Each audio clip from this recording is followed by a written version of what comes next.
로마서의 전체 주제라고 할 수 있는 요절 말씀이 있습니다. 한번 따라 합시다. 내가 복음을 부끄러워하지 아니하노니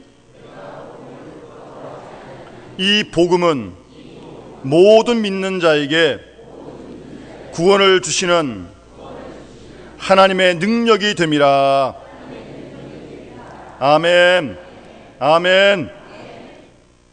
사도 바울은 복음을 부끄러워하지 않는다고 말씀하시면서 이 복음이 모든 믿는 자에게 인생의 모든 문제를 구원해 주시는 그런 하나님의 능력이 된다고 그렇게 힘있게 말씀하십니다. 거기에는 유대인이나 헬라인이나 아무런 차별이 없습니다. 복음을 믿으면 그 구원의 능력이 우리와 함께 하신 줄로 믿습니다. 오늘 이 본문 말씀은 여러분 잘 아시는 대로 베드로가 고넬료 집에 하나님의 인도하심으로 가게 되어서 거기서 이제 설교를 하는 내용인데, 정말 베드로는 유대인 아닙니까? 이스라엘 사람인데 고넬료는 로마 백부장이거든요. 군인이거든요. 그 집에 간다는 자체가 이건 아주 이례적인 일이고 그 당시로서는 있을 수 없는 일입니다. 그러나 하나님께서 말씀하시고 또 하나님 자자가 인도하시니까 이제 가서 이제 설교를 하는 건데요. 고넬료 온 집안이 이 말씀을 듣는데, 이 본문을 별명 지어서 혹자는 베드로의 복음이다 라고 그렇게 말을 하기도 합니다. 베드로의 복음이다. 왜냐하면 베드로가 이해하고 믿고 전하고 있는 복음이 오늘 이 본문 가운데 아주 잘 집약되어 있기 때문입니다. 아울러 어떤 의미에서는 우리 기독교의 교리, 우리가 믿어야 하고 이미 믿고 있고 앞으로 믿고 있는, 계속 믿을 그 기독교 신앙의 내용을 아주 잘 요약한 내용이 오늘 본문의 말씀입니다. 그래서 오늘 본문 말씀은 복음 중에 복음이요 성경 중에 성경이다 그렇게 말할 수 있습니다. 본문 속에 복음의 진수가, 아니 다른 말로 바꾸면 복음의 핵심이 본문 속에 잘 기록되어 있다는 말씀입니다. 우리가 이런 복음의 내용을 분명히 잘 알고 믿고 그 복음 위에 굳게 쓰고 복음을 믿을 때 구원의 능력이 오늘도 우리와 함께 할 줄로 믿습니다. 그리고 우리를 현혹하고 흔드는 모든 잘못된 이단들로부터도 우리를 굳게 지켜줄 것이고 우리의 신앙을 바른 길로 인도하리라 분명히 믿습니다. 오늘 베드로가 본문에서 말씀하고 있는 이 복음의 전체 주제는 한마디로 36절에 말씀하신 대로 화평의 복음입니다. 화평의 복음. 36절 말씀 보십시오. 만유 주 되신 예수 그리스도로 말미암아 화평의 복음을 전하사. 예수 그리스도를 통한 화평의 복음, 평강의 복음입니다. 특별히 이 문제에 대해서 사도 바울이 에베소서 2장의 13절 이하에 잘 설명한 바가 있습니다. 이제는 전에 멀리 있던 너희가 그리스도 예수 안에서 그리스도의 피로 가까워졌느니라. 그는 우리의 화평이신지라 라고 말씀하고 있습니다. 둘로 하나를 만드사 중간에 막힌 담을 허시고 원수된 것 곧 의문에 속한 모든 계명의 율법을 자기 육체로 폐하셨으니 이는 이 둘로 자기 안에서 한 새 사람을 지어서 화평하게 하시고 또 십자가로 이 둘을 한 몸으로 하나님과 화목하게 하려 하십니다. 원수되었던 것을 십자가로 소멸하시고 오셔서 먼 데 있는 너희에게 평안을 전하고 가까운 자들에게 평안을 전하셨다라고 에베소 2장 13절 이하에서 잘 말씀하고 있습니다. 우리는 우리가 지은 죄로 허물로 이미 죽었던 사람들이에요. 죽어야 할 사람들이에요. 본질상 진노의 자녀입니다. 그런 우리가 예수를 구주로 믿어 이 시간 주 앞에 나와 하나님과 화평한 관계에서 예배를 드리고 하나님을 아버지라고 부르게 된 줄로 믿습니다. 화평의 복음입니다. 평안의 복음입니다. 여기에는 이스라엘이나 이방이나 계급이나 어떤 무엇도 아무런 관계가 없습니다. 하나님과 우리 인간 사이에 그리스도를 통해서 화평을 이루었다는 그것이 오늘 복음의 핵심입니다. 바로 이것이 베드로가 이해한 복음입니다. 그래서 거기에 대해서 이렇게 주제를 분명하게 화평의 복음을 전했다라고 말한 다음에 본문 속에서 그 복음의 내용을 아주 일목요연하게 몇 가지 잘 설명을 하고 있습니다. 첫 번째 본문에서 말하는 복음의 내용은 예수 그리스도는 하나님께로부터 보냄을 받았다라고 하는 내용입니다. 본문에 보시면 만유의 주 되신 예수 그리스도로 말미암아 화평의 복음을 전하사 이스라엘 자손들에게 보내신 말씀, 그렇게 말씀하고 있습니다. 그러니까 예수 그리스도가 하나님의 유일한 계시자라는 말씀입니다. 하나님께서는 예수 그리스도에게 성령과 능력을 기름 붓듯 하셨다고 말씀하고 있습니다. 그러니까 하나님을 분명히 알려면 예수 그리스도를 통해서 하는 것이 가장 정확한 하나님에 대한 이해고 알미입니다. 그래서 종교학에서 얘기할 때는요, 종교학은 좀 신학하고 좀 다르거든요. 종교학은 각 종교를 그냥 객관적으로 공부하는 학문인데, 이 종교학에서는 기독교는 예수 그리스도를 유일한 하나님의 계시자로 믿는 유일신 종교가 기독교다라고 그렇게 정의를 내립니다. 여러분, 예수 그리스도가 누구이십니까? 여러분, 누구라고 믿고 있습니까? 어떤 분들을 믿고 있습니까? 예수만이 하나님의 아들이요, 예수만이 하나님의 계시자요, 예수만이 심판주요, 예수만이 우리 생명의 주인이요, 예수가 길이요, 예수가 진리요, 예수가 생명이라고 믿는 것이 복음의 핵심이며 진수란 말씀입니다. 예수 그리스도는 하나님께로서 이 땅에 오셨습니다. 하나님의 유일한 계시자이십니다. 베드로는 오늘 본문에서 그렇게 소개하고 있습니다. 이미 베드로는 사도행전 4장 12절에서도 이렇게 말한 바가 있습니다. 다른 이로서는 구원을 얻을 수 없나니 천하인간의 구원을 얻을 만한 다른 이름을 우리에게 주신 일이 없습니다 라고 말씀하면서 예수만이 구원의 주가 된다고 말씀하고 있는 것입니다. 그 예수를 하나님이 우리에게 보내셨다. 그것이 복음의 내용 첫 번째고요. 이어지는 본문을 보게 되면 예수님께서 이 땅에서 어떤 일을 하셨느냐, 38절에 보시면 저가 두루 다니시며 착한 일을 행하시고 마귀에게 눌린 자를 고치셨다. 이는 하나님이 그와 함께 하셨습니다 라고 38절에 말씀하고 있습니다. 예수님께서 병을 고치시고 이적과 기사를 행하시고 혹 귀신을 쫓으신 일, 이 모든 일, 이 일을 통하여 예수 그리스도가 하나님의 사람이요, 하나님께서 예수 그리스도와 함께 하신 것을 증거하신 사건이라는 겁니다. 예수님은 입으로 말씀만 하신 것이 아닙니다. 몸으로 실제 착한 일을 행하셨습니다. 병든 몸과 마음을 고치셨고 귀신을 쫓으셨고 바다를 잔잔케 하셨고 보리떡 5개 월고기 2마리로 5,000명을 직접 먹이신 주님이십니다. 그리고 죽은 자를 살리시기도 하셨습니다. 이 모든 착한 일들, 이 모든 사건들이 무엇을 말하느냐? 예수께서 하나님께로부터 오셨고, 아니 예수 그리스도가 하나님이 되시고 특별히 하나님께서 예수 그리스도와 전적으로 함께 하신 사건이었다라고 하는 그런 내용들을 증거한다고 오늘 베드로는 힘있게 말씀하고 있습니다.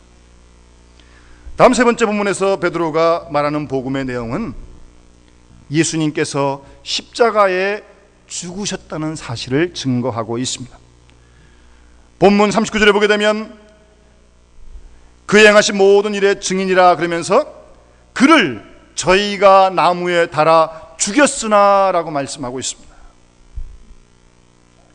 우리의 모든 죄를 위하여 예수 그리스도는 십자가에 죽으셨다고 하는 것이 바로 복음의 핵심이요 진수입니다.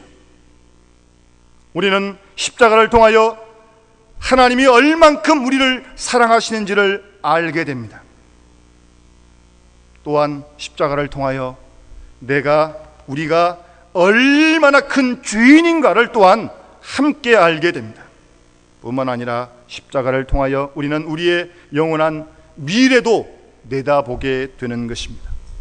이 십자가 속에 모든 복음의 진리가 다 숨겨져 있습니다.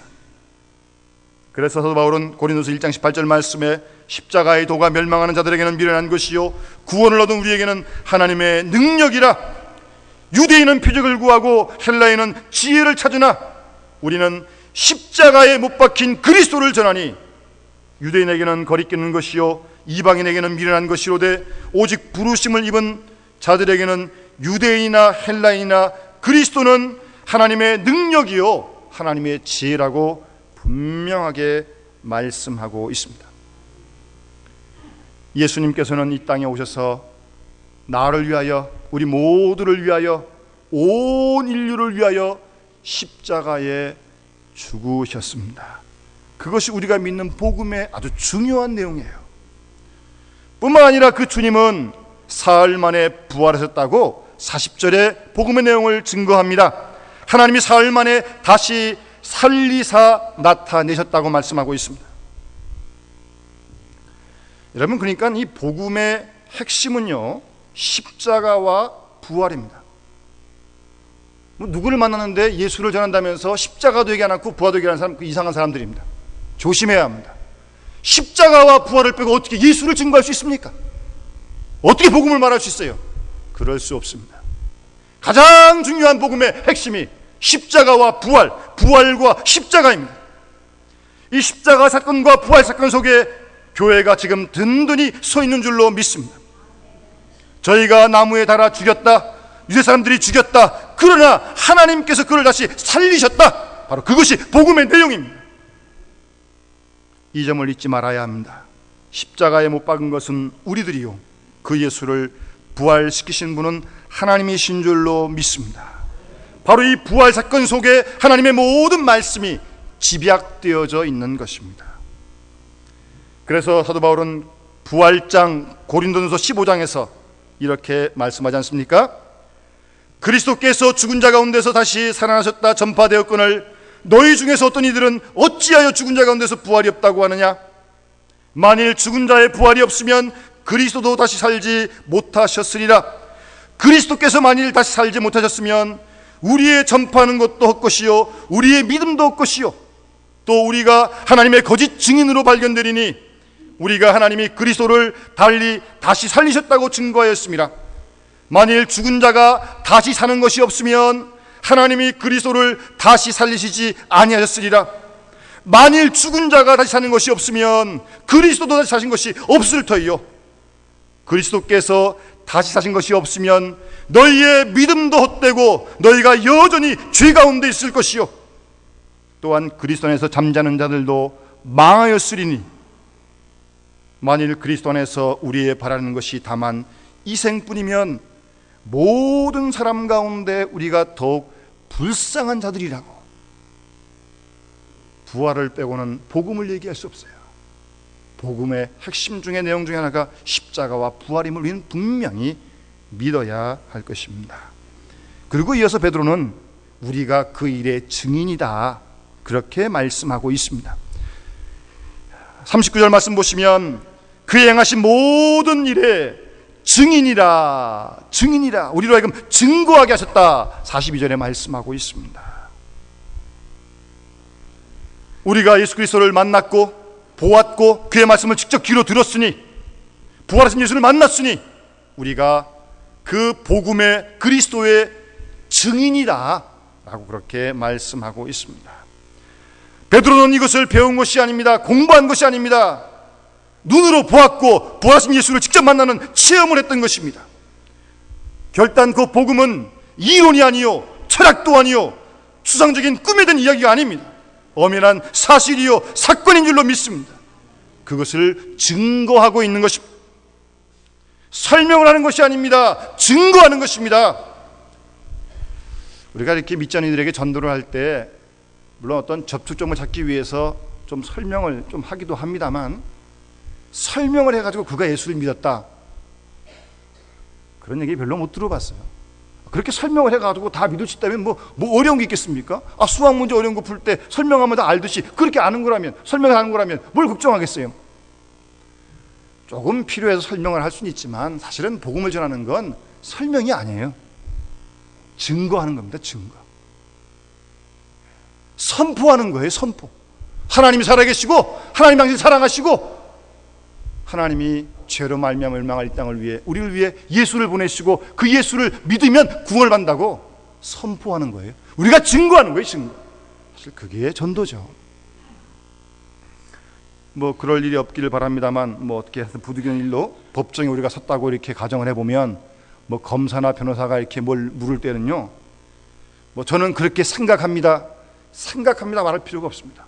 보았냐 들었냐 그것만 보았다 못 봤다 증거를 찾고 증인을 찾는 거 아닙니까? 요즘도 무슨 뭐 리스트 수수한다고 맨날 데려다가 증인 증언 찾는 거 아니에요? 뭐 생각합니다 그런 얘기하는 게 아니에요. 봤다, 내가 예수를 만났다, 그분이 날 사랑하신다, 증거하면 되는 거예요. 우리도 베드로와 요한같이 이 땅에서 복음의 증인으로 살아야 할 것입니다. 그리스도께서는 우리를 증인으로 선택하셨고 우리에게 전도하라고 명령하셨다고 베드로는 본문 속에서 말씀하고 있고, 우리가 이러한 사명을 받아서 땅끝까지 이르러 주님의 증인이 되어야 할 것을 말씀하고 있는 것입니다. 한 가지 더, 베드로는 본문 속에서 예수 그리스도가 심판주가 되심을 복음의 내용으로 전하고 있습니다. 본문 42절 말씀 보시면 하나님이 산자와 죽은 자의 재판장으로 정하신 자가 라고 말씀하고 있습니다. 우리는 예수 그리스도가 심판주로 이 땅에 재림할 것을 믿습니다. 그것이 우리에게 믿는 사람이 그리스도인이에요.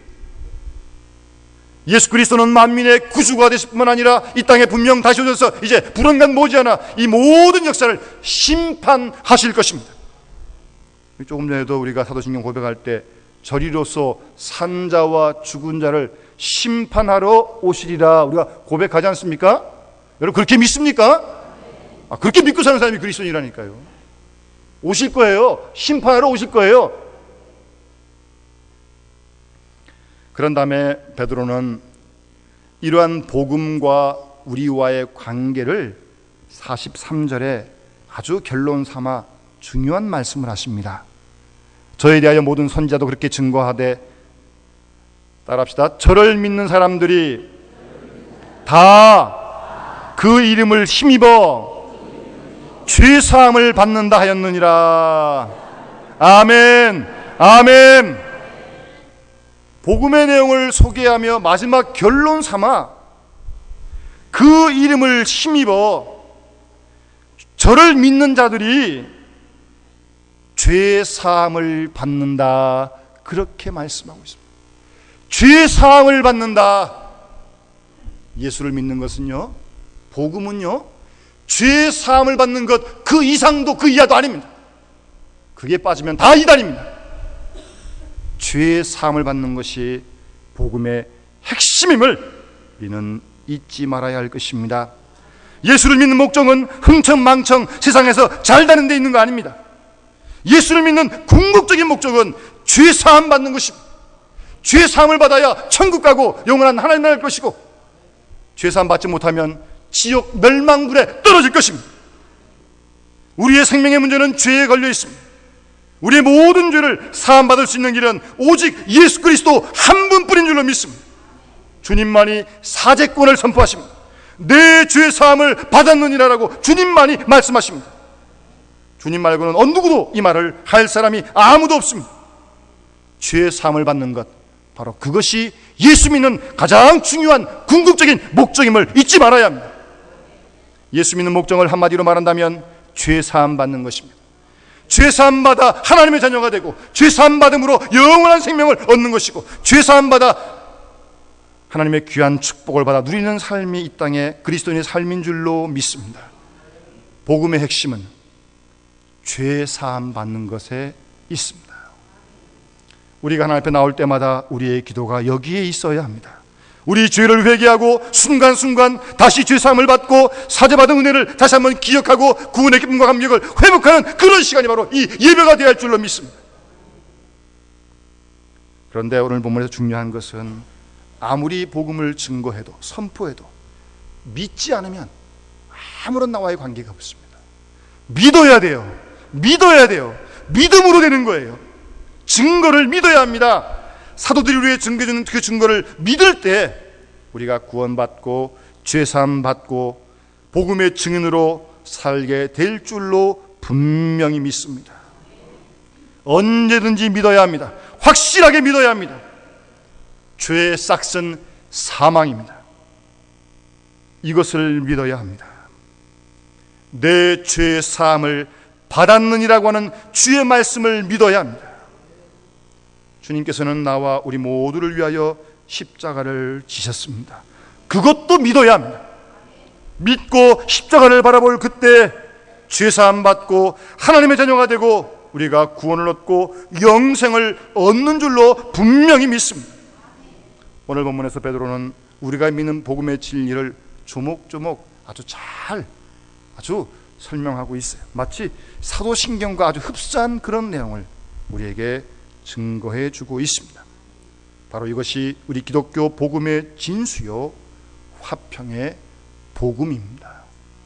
우리가 이 복음을 믿게 된 걸 감사하고요, 우리도 이 복음의 능력을 생활 속에서 우리가 경험해야 할 것이고, 그리고 아직도 이 복음을 듣지 못하고 믿지 못하여 지옥에 갈 그 불쌍한 영혼들을 위해 우리가 복음을 증거해야 할 줄로 믿습니다. 때를 얻든지 못 얻든지, 국내든지 국외든지 어디든지 나가서 복음을 힘있게 증거하는 우리와 우리 온 믿음의 식구들, 교회의 남은 생이 되어지기를 간절히 소원합니다. 기도하겠습니다.